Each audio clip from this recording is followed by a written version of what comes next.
15 दिवस झालं माझ्या बाळाचा ताप काही कमीच होईना म्हणून आज ना त्याचं ब्लड टेस्ट आणि युरिन टेस्ट करायला आम्ही हॉस्पिटलमध्ये आलोय.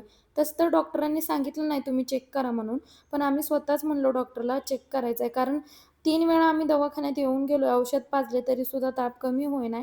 मग रक्त वगैरे चेक केलं तर रिपोर्ट सगळे नॉर्मल आलेत. काहीच प्रॉब्लेम नाही. तर डॉक्टर काय म्हणले, की काही-काही मुलांमध्ये ताप लवकर कमी होत नाही आणि त्यात पावसाळा चालू आहे ना, इन्फेक्शन वगैरे झालं की ते लवकर कमी होत नाही आणि माझी दोन्ही मुलं स्कूलमध्ये जातात ना, त्यामुळे व्हायरल इन्फेक्शन झालं का हे असं होऊ शकतं, असं बोलले डॉक्टर.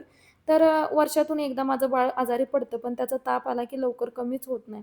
असो, रिपोर्ट नॉर्मल आले त्यामुळे आनंद तर होताच. घरी आलो, तर मुलांना भूक लागली होती. मस्त गरमागरम पातळसर असं उपीट बनवलं, जे की आम्हा तिघांना भरपूर प्रमाणात आवडतं.